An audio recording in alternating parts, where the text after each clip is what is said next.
dégg ngeen également réplique kooku nga xamante ne moom moo di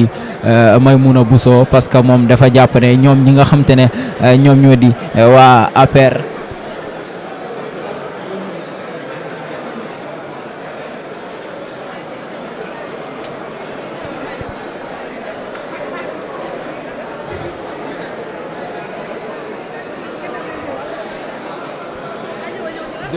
Voilà. Tey yaa ngi en direct ci 313 digital d'abord le fait que nga siège ci li nga xam te ne moo di ci assemblée bi d'abord ci investissement bi ñu la investiroon ba ci siège bi tey ñu installé la en tant que député 15e législature noo gisee li nga xam te ne moom moo di cette assemblée d'abord en tant que koo xamante ne personne à mobilité réduite la tey nga nekk ku njëkk ki nga xamante ne yow yaa war a kon siège ci assemblée bi en tant que personne à mobilité réduite. waaw d'abord maa ngi leen di nuyu maa ngi leen di ziar d'abord deux sentiments à la fois la am naa un sentiment de fierté am naa aussi un lourd fardeau un sentiment de fierté ndax ba dëgg yàlla ak le nouveau régime parti bi ma bokk du sax à travers ma personne mais ni ñu yëkkatee les personnes handicapées jox leen seen cër ñëw indi leen fii assemblée nationale muy la deuxième institution kooku kon mbégte laa ci am. Un lourd fardeau ndax xam naa ni dama fi ñëw ak ñetti casquette wala 4 d'abord je suis un député du peuple kon peuple bi laa fi toogal problème yi nekk ci dëkk bi yëpp war naa ci am rôle bu ma ci war a dox war a représenter dignement le département de Mbacké ba ma jógee taxawaal fi tamit jigéen ñi mais que les personnes vivant avec un handicap nga xam ne tey man ak sama yeneen naataango ma yeneen collègue honorable ñun ñoo leen fi teewal te problème yi bari na un lourd fardeau mais gëm naa ne dina oyof ndax am nañ un gouvernement bi nga xamante ni jàpp naa ne dinañu ci jàppale bu baax ñëw fi nag assemblée nationale xëy na mën naa ne toutes les conditions ne sont pas réunies mais gis naa ne tamit tane na par rapport ak ni ma doon yaakaaree difficulté yi. accueil bi surtout nuñ la accueillir yi ñoom sax. accueil bi moom macha allah accueil bi dama doon am sax la chair de poule. tellement que bi ma ñëwee ñoom ñëpp dañu ñëw rek féetewoo ak man kenn ku nekk bëgg ma jël en charge may profité waale di remercier bu baax l'honorable député Alassane Niang nga xam ne ak instant d'enfant nga xam ne boobu tey keneen ku bëgg a jot ci man sax mënul jot ci man accueil bi moom macha allah rek la. Dernière question mooy ñi nga xamante ne ñoom nga wax ne ñoom également dañuy vivre avec un handicap tey ban plaidoyer nga leen a rapporter fii ci assemblée bi. waaw sama première plaidoyer mooy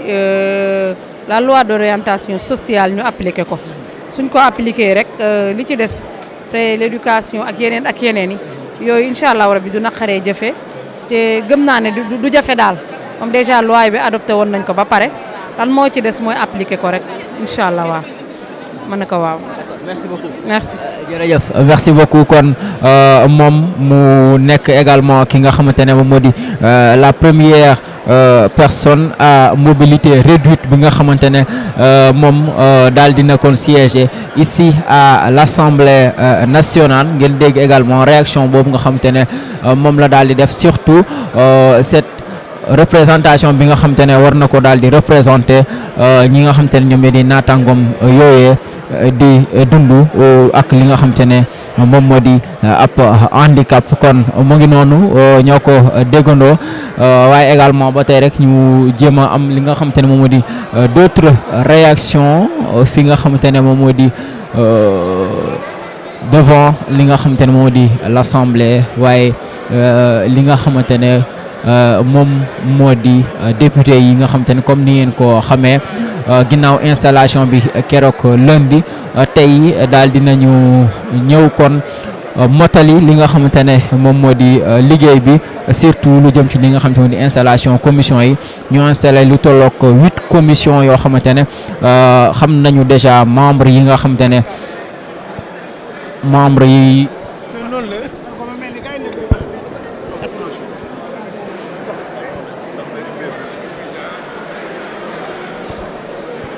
voilà ñu jéem a jël ki nga xamante ne moom moo di Cheikh Tidiane Youm.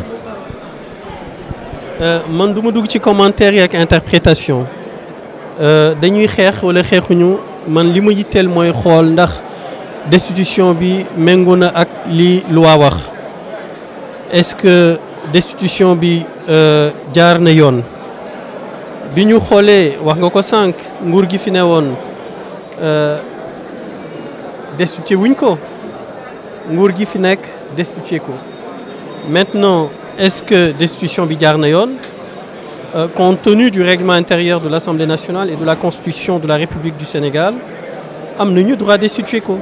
puisqu'il y a eu un jugement définitif au niveau de la Cour suprême. Maintenant dire que dañ koy xeexuñu ko